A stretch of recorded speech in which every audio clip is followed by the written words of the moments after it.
Bonjour à toutes et à tous, bienvenue aujourd'hui dans la Géozone pour une toute nouvelle vidéo. Et aujourd'hui, on se retrouve pour quelque chose que je n'apprécie pas forcément, c'est de parler de grandes choses, de grands pays, de grandes villes. Ça tombe bien, aujourd'hui on va voir les 10 plus grandes capitales de la planète. Vous me l'avez demandé en masse sur mon épisode des plus petites capitales. Bah aujourd'hui c'est fait, on va parler de ces 10 plus grandes capitales. Pour chaque capitale, je vais les comparer à un pays pour que ça vous donne un exemple un peu plus concret. Également, je m'en excuse, il y a des fluctuations, je ne suis pas...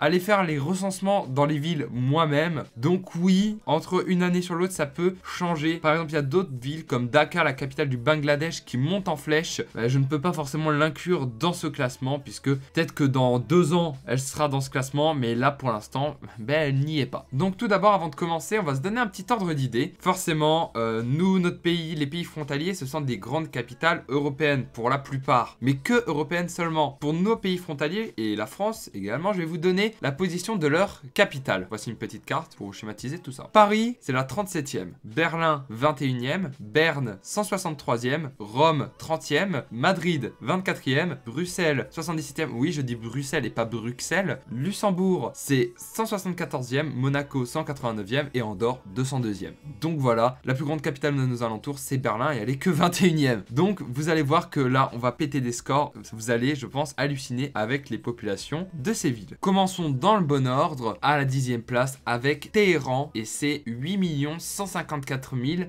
habitants, ce qui correspond à la population de la Suisse. D'ailleurs, bonjour à tous les Suisses qui me regardent peut-être. Elle est située au pied du mont Elbrouz. Oui, le mont Elbrouz est en Europe, c'est la plus grande montagne d'Europe. RIP le Mont Blanc, ça pue la merde. Et donc, c'est la capitale de l'Iran. Et elle a eu une énorme augmentation depuis 1974 avec les chocs pétroliers, puisque là-bas, pétrole, money, money, money. Les banlieues ont poussé comme des champignons et maintenant Téhéran avec son agglomération c'est 15 232 000 habitants sur 686 km², qui est quand même pas dégueu. À chaque fois je vous donnerai la population de l'agglomération ainsi que sur combien de km² elle s'étale. À la 9e place c'est Bangkok, la capitale de la Thaïlande avec ses 8 249 000 habitants, ce qui correspond à l'état d'Israël. Elle se situe sur le delta du fleuve Chao Phraya, excusez-moi je ne sais pas trop comment le prononcer, et c'est au centre de la Thaïlande. Sa population, c'est 12% de la population du pays, pour vous dire quand même que c'est un gros morceau. Et depuis 1980, beaucoup d'investisseurs étrangers sont arrivés en masse pour faire de l'argent et tout ça, et c'est un grand pôle asiatique pour les transports, la santé, l'art, la mode, les spectacles et le tourisme, puisque Bangkok est une des villes les plus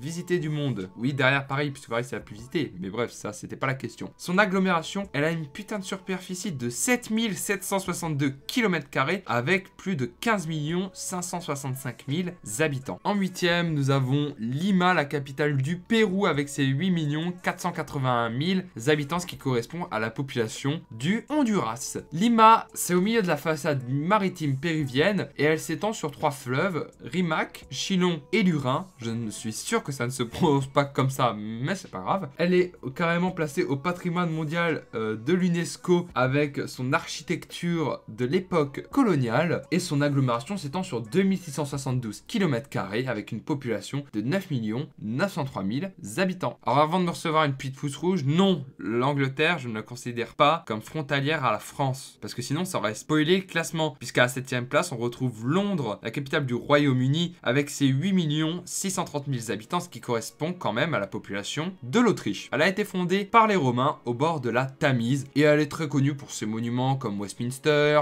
Tower Bridge, Buckingham, Wembley, non je déconne, arrêtez les conneries, mais c'est sûrement la capitale que vous connaissez le plus, puisque tout le monde a fait son petit voyage à Londres pendant qu'il était à l'école, ou je dis ça et je vais passer pour un gros bourge, etc. On s'en bat les couilles. Si, j'ai quelque chose à vous dire dessus, elle a quand même plus de 15 clubs professionnels de foot, ça veut dire qu'ils ont un stade, c'est comme si Paris avait 15 clubs en Ligue 1 ou Ligue 2, c'est quand même beaucoup juste pour ça, dont une grande partie en première division d'ailleurs. À la 6e place, nous allons voir les tacos. Non, c'est tellement gros cliché. Nous allons voir Mexico, la capitale du Mexique, avec ses 8 851 000 habitants, ce qui correspond aux Émirats Arabes Unis. Elle se situe sur un plateau à 2400 mètres d'altitude, ce qui est quand même pas mal, entouré de volcans à 5000 mètres d'altitude. Donc s'il y en a un qui pète, ils sont pas très bien. Bref, les habitants, ce qui est très spécial, ils s'appellent les Capitalinos et son agglomération est putain d'énorme avec 20 116 000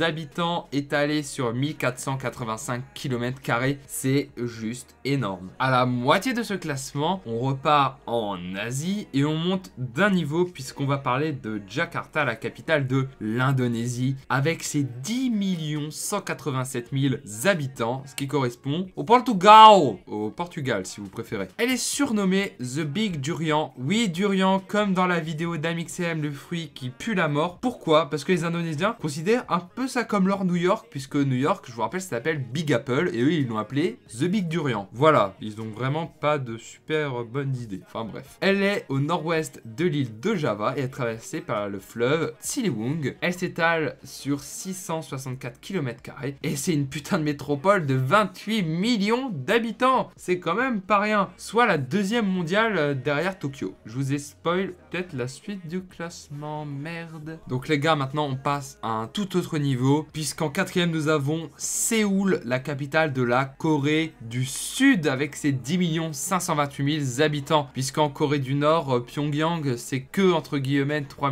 255 000 habitants. Enfin bref, ça correspond, Séoul, à la Grèce, sans les crises. C'était très drôle, hein. Vous avez vu actualité, tout ça. Elle est au bord du fleuve Han, au nord du pays, et près d'un Coréen sur deux vit à Séoul. Sud-coréen, bien évidemment, on s'entend là-dessus. Hein. Elle accueille beaucoup de sièges sociaux de grandes entreprises comme Harris, Bordeaux Chanel. Ah non, ça c'est ma liste de courses.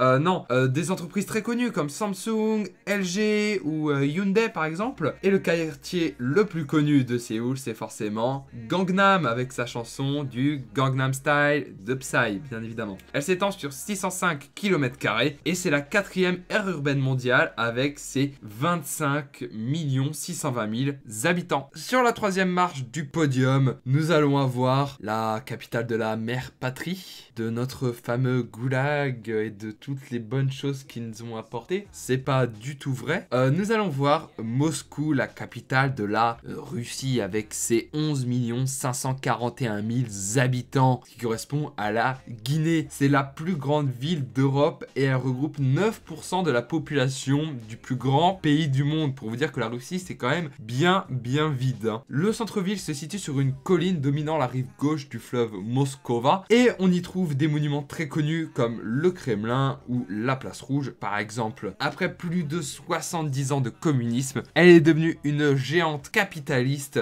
et elle se fait même appeler Moskva City, pour vous dire quand même. Hein. Elle produit 25% du produit intérieur brut russe et elle s'étend sur 2511 km² et avec une agglomération de 15 millions d'habitants. On continue à monter en flèche à la 2e place avec près de 2 millions d'habitants de plus. Nous avons Tokyo que je vous ai spoil tout à l'heure avec ses 13 189 000 habitants, ce qui correspond à la population du Sénégal. C'est la capitale du pays du soleil levant et elle est sur la côte de l'île principale qui s'appelle Honshu. Je ne savais absolument pas, bref, ça sert à rien. C'est une grande place financière mondiale avec le Nikkei ou la banque japonaise si vous préférez. Elle est très moderne, même s'ils ont réussi à conserver des temples bouddhistes et des sanctuaires. Hashtag les vidéos de Squeezie quand il était au Japon, c'était très drôle MDR. C'est la plus grande agglomération mondiale. Elle s'étend sur 2190 km² et elle possède 42 millions d'habitants. C'est beaucoup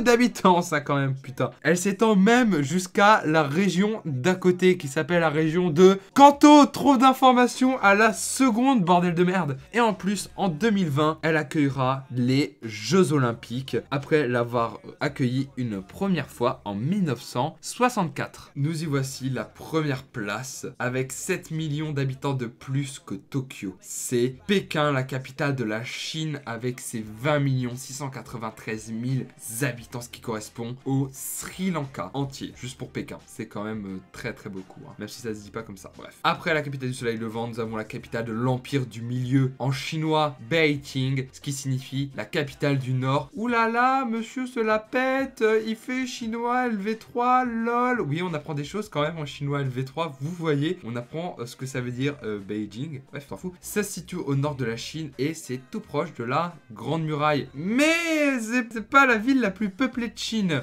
Pour vous dire quand même, la Chine, niveau population, c'est vraiment un truc de fou, quoi. Pourquoi pas peut-être plus tard une liste des villes qui sont capitales, mais qui ne sont pas les plus grandes villes de leur pays.